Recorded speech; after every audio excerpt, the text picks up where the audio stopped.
All right, 10th time lucky. I started a whole thing on YouTube and everything crashed. My computer died, and then I got a phone call, so I had to stop and start again. And now it's not letting me go live. But I checked with my audience of one, and she hadn't been watching, so everything's fine. I'm just going to start again.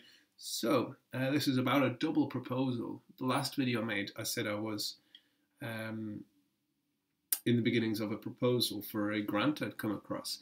So that is done, and the submission is in for that grant. But in a conversation I had with the academics attached to that grant, it was suggested that I actually propose again, a second time, for another grant that concludes this week, which is very exciting and, in fact, opens a lot of opportunity in terms of what I'm proposing.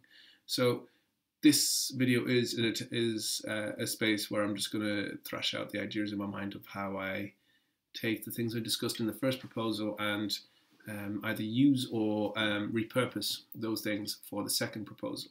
So there's a big difference between what the two different things are looking at. So the first one, the one that I submitted last week, was about media and social sciences. So I very much had to propose something which approached the idea of how media affects society or vice versa, and in which ways I can investigate those links and connections. And sticking with the idea that I have a space that I feel comfortable in that is between education and production, film production specifically. I talked about how young people use new moving image media, which neatly brings me back to talking a little bit about YouTube and the things I started these vlogs with, on the topics I started with. So ultimately, the idea I proposed, the title had changed a few times as I discussed. I was needing to address the final title I submitted. Hopefully I still have open. I don't currently have it open. It's closed. Oh no.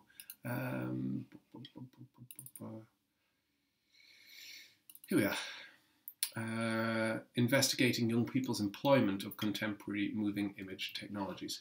How do young people use the different technologies and platforms available to them to create? So the proposal around that title was discussing how to investigate the ways in which the employment of these technologies is used to essentially conduct film practice and things that the academics of film and professionals from within film know as standard film practice and as long-route theory, but how young people are actually doing these things without even having a basic education about those things, and how that lies outside of formal education. So in previous attempts at the question, I was talking about pedagogy, about best practice and best ways to teach these things. In fact, what I've done is moved away from that, so I can confidently say I'm proposing research in an area for which I'm qualified. I don't have any qualifications in pedagogy. I've taught in various forms of education for over a decade, but I've never formally trained as any kind of teacher. So I don't have the theoretical grounding and background to build from and talk about things like pedagogy. I have a basic understanding of it. I've interacted with it. I've taken principles and put them into action, but I can't even begin to suggest ways in which to improve pedagogy or gaps that it has. So instead, I'm talking about the ways moving image is a language, essentially, a set of ideas that young people are able to understand in a way that people of other generations haven't been able to, and how the technology they're using has enabled that, which may have pedagogical implications in the output of the research. There may be uses for that research in terms of how we talk and teach, or talk about and teach film. But that's not the purpose of the research anymore. The purpose is merely to point at what those things are.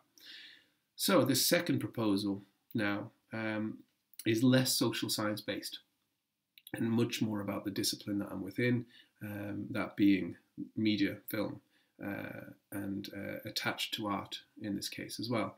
So I've got a lot more freedom to actually examine in detail the particular filmic aspects of what I want to talk about. So it's now up to me to decide how I'm going to take the things I mentioned in the last proposal and apply them to a more specifically filmic and practical, importantly, a more practical approach to a very similar idea of research. So I'm thinking the title probably won't change so much away from how young people employ moving image technologies, but the questions within the proposal will be less about the particular ways in which young people use it and how that affects their development, and more about investigating the final products that are created. What is in these the final pieces that young people create for various media forms like TikTok, and how does that equate to ideas of what cinema has been about in the past, for example, or TV, or what particular different media have had as output? Are they still showing us the same tropes and same formats? Are they using the same language, or is it new and different, and does it reflect a real change in moving image media? A key part of this research is to talk about those two words, moving image, specifically instead of film, because what I'm discussing really is the place of these technologies in a long tradition of practice.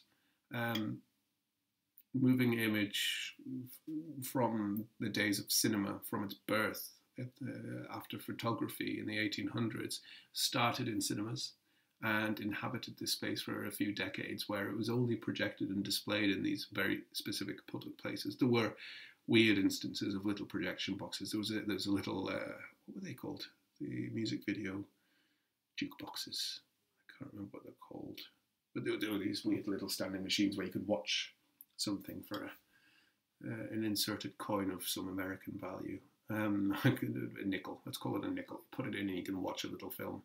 And there was a little movement of musical pieces. It's a whole other topic. I'm digressing there. I did a little project a few years back on the history of music video, and that was a really interesting little bit of archaeology.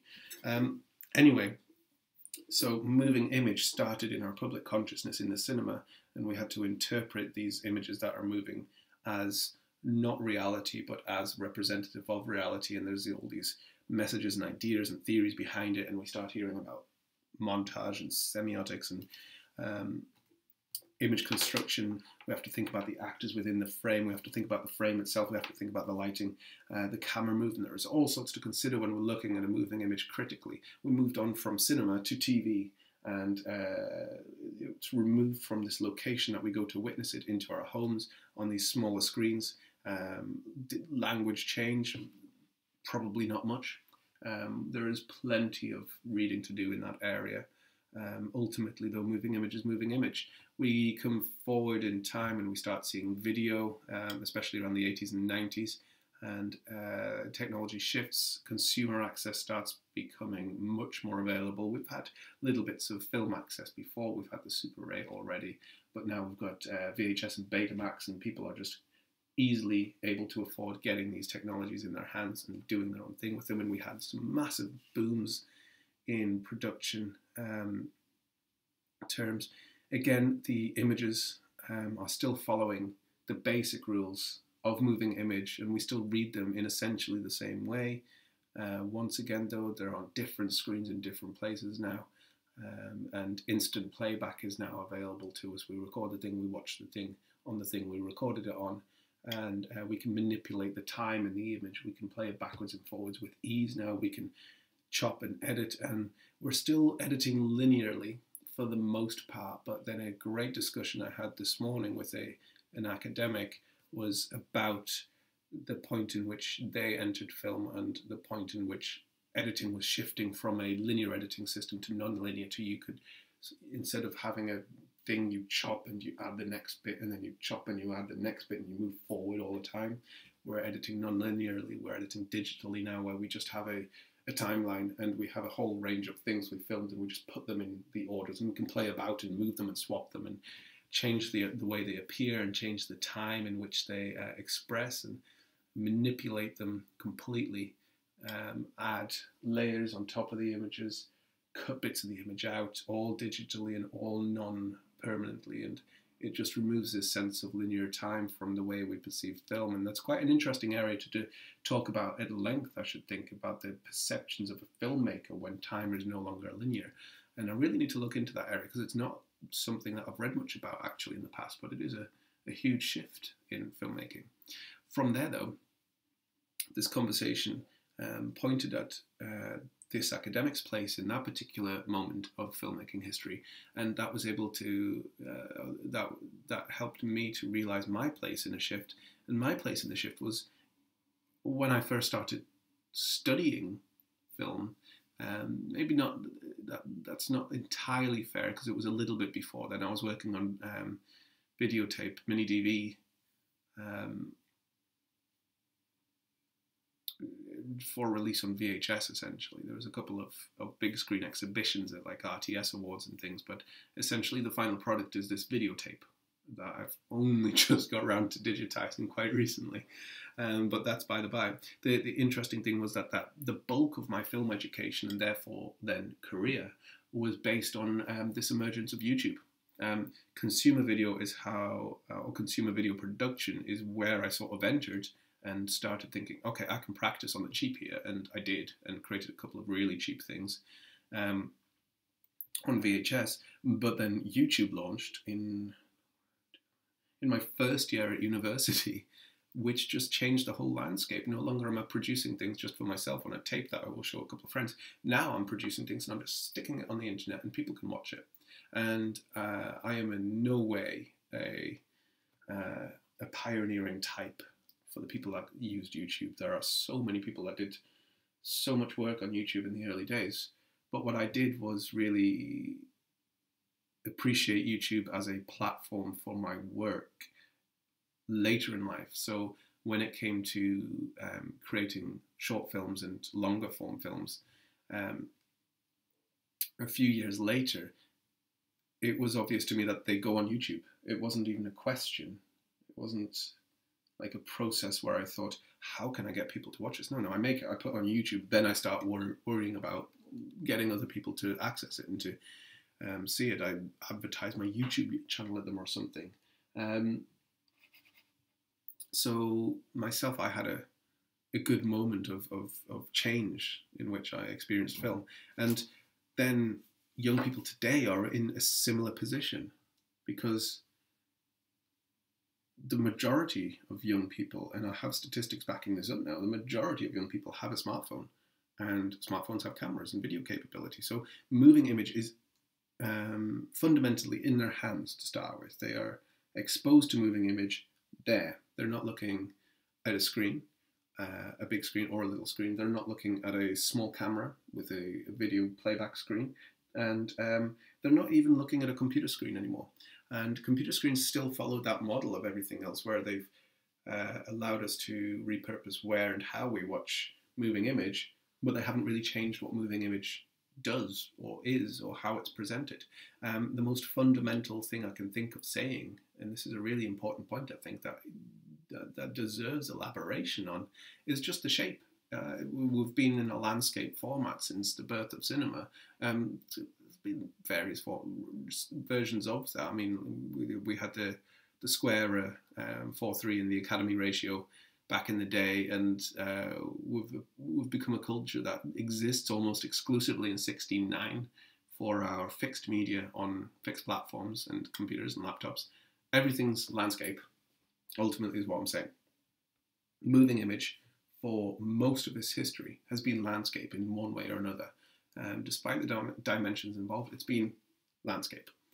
But now, with smartphones and the proliferation of smartphones, and ultimately the amount of people with video content that they want to produce and share, therefore enabling platforms like TikTok and Vine and Instagram, moving image is now presented in a portrait landscape, to the point where actually that becomes problematic in film education. So many times when you're teaching a young person to shoot some video, and specifically now during COVID time, when we're having to say we can't get equipment to use your phone, we have to specifically say shoot it landscape, because that's how we present it. But actually there is a case to be made that in their experience, video or moving image rather is portrait. That's how they have experienced it. That's what it means to them. And that carries with it a significant divergence in how we interact with moving image and how young people interact with moving image. It is much more fundamental to their upbringing, to their development, than it was with any of us pre-smartphone, for sure. There's cases to be made in the whole spectrum of development of technology that moving image has slowly crept into our lives more and more and more, and that's absolutely true. However, having it so completely integrated into almost every aspect of your life is another issue entirely. So to rein it all back, I need to be really precise in what I'm pitching here. I'm going to be pitching a proposal. I'm going to be writing this, saying, first of all, I'm exploring this subject of young people and moving image technology. It is a piece of research which has practical methodology. Now, I'm much clearer on that as the day goes by. Today, just this morning, I woke up still confused about what a practical methodology really means. I've been confused between the terms practice-led, practice-based. One sort of meaning, you come out of this with a relic that is the research in itself. This is my creation, and I have a short thesis with it, just sort of picking it apart and explaining it as a piece of work in itself. And the other method is using practical ideas and practices to further the research itself, which is ultimately the seeking of knowledge. Now, that is the angle I'm taking here, and whether that is practice-led or based, I'm not going to worry about too much. What I am going to say is that I'm employing practical methodologies. I'm going to be producing work myself via a traditional, in my eyes, format, in that I'll be using a camera and maybe some sound equipment and a potentially small crew to produce a short piece of film. Then I'll be trying to recreate the same sort of film via modern platforms, via contemporary platforms, using my phone and uploading to TikTok probably. And the basic idea I have at this point, although this has plenty of room for growth and development, is a short comedy skit that has a great, easy to emulate format and set of tropes and set of ideas that I follow. I know what that looks like in terms of editing, presentation, shot length. All those little bits of media language kind of write themselves. The script I feel comfortable writing. I just need to have an idea of what is funny to do. But I've done things like this in the past, and I feel very comfortable with that. And ultimately, I think it's a form that lends itself well to TikTok, being the current platform that I would be looking at. But the research scope means I am looking at contemporary platforms, which means should something emerge over the next 3 years that suddenly becomes more important and more popular than TikTok, I need to use that technology, and I need to make sure that this idea is it has the longevity to do that. I'm not saying I'm examining TikTok and that's it. I'm saying I'm examining contemporary moving image platforms, which means that's going to change as contemporary changes. As time progresses, modern becomes a new thing. So that's the first part of the practical methodology, is to create a product in my own right. But this product is not the end goal of this research. It's not the output of this research. It is a piece of research in itself that I can then reflect on and analyze and take forward to the next phase, which would then be employing another practical methodology, in that I'm getting young people, hopefully through a film workshop group. There's a couple I can think of around here that I would like to get involved with again, that I used to be involved with to some level. Getting young people from those groups doing a similar practice, observing them, learning from them, seeing what they're doing in terms of learning the craft of film and producing their own content without my interference, and then challenging them to produce that content again in their own way. And a reversal of that would be to find another group of young people who are not studying in a film workshop and give them the same assignment, if possible. This is what I would really like to see, the same assignment done by two sets of young people, one with a knowledge of film production and one without any knowledge of it, and get them to create something using one of the contemporary platforms, and see where the translations lie between the way the two groups did it and the way I did it as a long-term practitioner in film. What messages are we able to draw from that? What insights are we able to glean from the way that they understand what moving image requires to create understanding in an audience? How are we evoking any kind of reaction from an audience with the piece they've made across different media? Another step to take would be to take that second group who have not had formal film training of any kind, having had them make the product on a contemporary platform, then giving them some basic tools and equipment to use to create it again, but in a more formalized film environment, to give, just set up some lights and give them a little bit of space somewhere and make it feel like a real film shoot, and train them through set protocol, have a clapperboard there for them to give it a camera speed action, just give them that excitement of like, oh, this is a proper film, and see if that changes anything in their practice, or if the fact that they know what moving image means and that they've done this already on another platform means that actually the film they turn out isn't that much different, other than it being landscape. Where are the fundamental differences beyond the orientation? Okay, I've started digressing again from what I was trying to say. It was a very succinct rounding out of this proposal. So it's practical methodologies that use my own creations and the creations of young people as research towards a thesis, a larger bit of knowledge that is exploring where contemporary moving image technologies allow young people to create and represent, essentially. The key difference, I think, then between this proposal and the last is to talk about the actual fundamentals of reading moving image, to get more in depth about film language and creation of identity. And an interesting point to talk about would be authorship as well. This conversation came a little bit out of a lecturer expressing concern that if I was to use young people as research subjects who created an artifact, where does the authorship of that artifact lie? Can I use that as my thesis? And this was before I said I didn't want to use it as my thesis. So it's not that much of a problem for me, because I'm not aiming to have authorship on these final release things. I want to say, here's a thing that these people created, and here's what I think of that based on this theory.